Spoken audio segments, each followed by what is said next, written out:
Cliff Salmond grew up in tough times. The era of the Depression and the beginning of the war was hard on the Courtenay area, just as it was practically everywhere else. Cliff was keen on sports, but by his own admission, a non-athlete. He was always the 10th round draft choice on pickup ball games and generally on the losing side. The family moved to Victoria and lived in the Fernwood area in 1941. He was 13 and attended Boys Central School and then Victoria High. He remembers Weston's Bakery and the aroma of fresh-baked bread. Stevenson Park was just down the block, so he joined a neighborhood juvenile boys lacrosse team sponsored by the James Bay Athletic Association.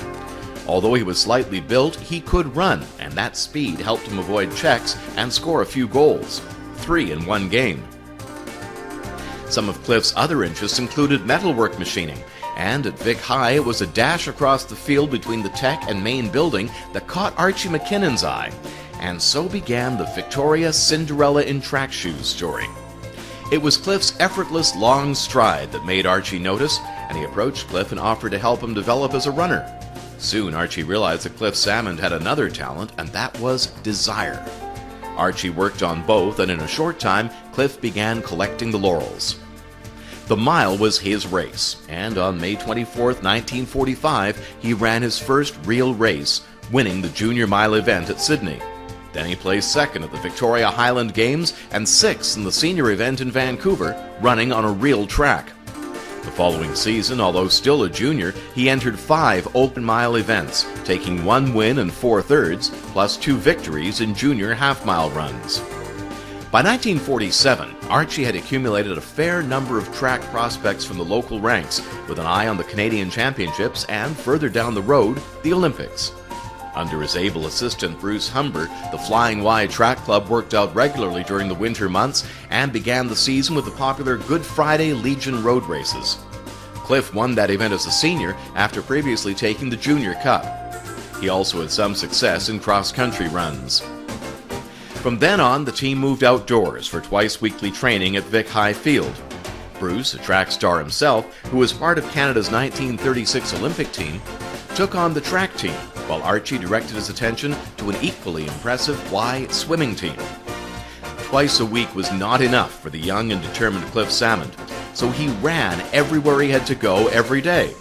He would pace himself alongside the Fernwood streetcar, then sprint the last few blocks to beat it Pandora Street. You might call that rabbit transit. Or not. That season, competing in senior or open events, Cliff was the one to beat throughout the island and Lower Mainland.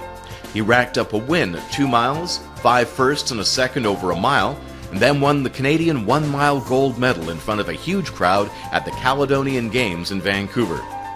Cliff left school early to learn and earn wages as a machinist apprentice at Ramsey's Machine Works, and now 19 years old, he reached his peak in 1948 by first setting a new Canadian record over 2 miles.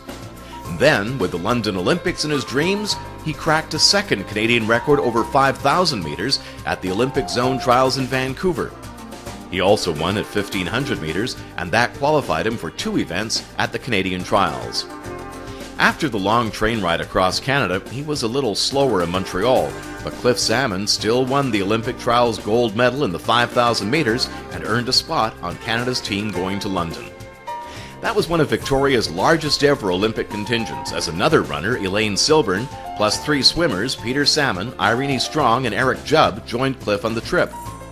Also making the crossing was the man who started it all, Archie McKinnon, by now the Canadian swimming coach.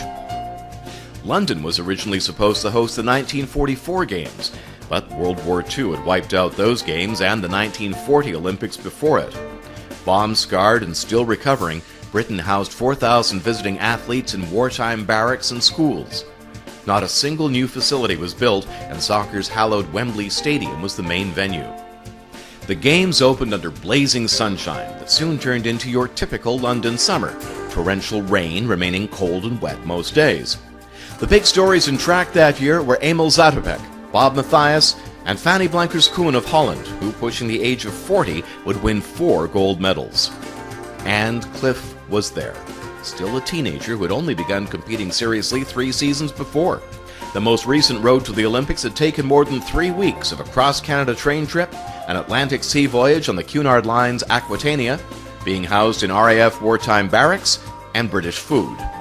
Now, before 100,000 people in Wembley Stadium, he crouched, overwhelmed, at the start line. Cliff attempted to qualify in both the 5,000 meters and 1,500 meters, but he didn't come near his best times and failed to advance in either.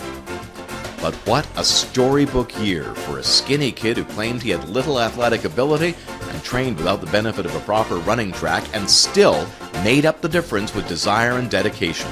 He had overcome uneven grass field training, overnight boat trips to Vancouver to race on tracks at Brockton Oval, Hastings Park, and New Westminster, and then found himself in the Olympics. And after nearly 7 weeks of travel and track, Cliff arrived home with his participants' medal as proof. A month later, he was off to a first-place finish at the inaugural Pacific Northwest cross-country race held at UBC. The country's finest mid-distance runner galloped around the soggy 4-mile course in track spikes, although parts of it were over pavement. In 1949, Cliff continued to compete on a limited schedule. He ran in Victoria's one and only indoor meet at the Bay Street Armories and did a torch-carrying fundraising lap around the dark and new Memorial Arena at the opening of the Sportsman Show. He retired at the end of that season. He married his wife Carol, and children, work, and raising a family became most important. Cliff Salmond just sort of gave up running. That was until 1992, when Cliff retired from a real estate sales career and Victoria was preparing to host the Commonwealth Games. That competitive feeling came back, and now the 1,500 meters was his race as he trained at the UVic practice track. This time, though, he was preparing for the BC Senior Games and ran a couple of 10Ks. In his first year of seniors competition, he set 2 track records and won 3 gold medals. Then in 1994, he ran even faster, breaking his own records and setting a 3rd one. Cliff really enjoyed the spirit and found the competition quite different from his youthful days. If you fell then, they would run right over you. Now, these guys stop and help you up. In 1999, at the age of 72, Cliff was still at it, not only as a competitor, but also in charge of the Lower Island Seniors track team. Over the years, some may have wondered about having Vic High's industrial education shop on the other side of the sports field from the main building. But you never know when another student might lope across that field from class to shop to the Olympics and the Greater Victoria Sports Hall of Fame. Tonight, in honor of his inspiring accomplishments, the Greater Victoria Sports Hall of Fame is pleased to induct Cliff Salmond.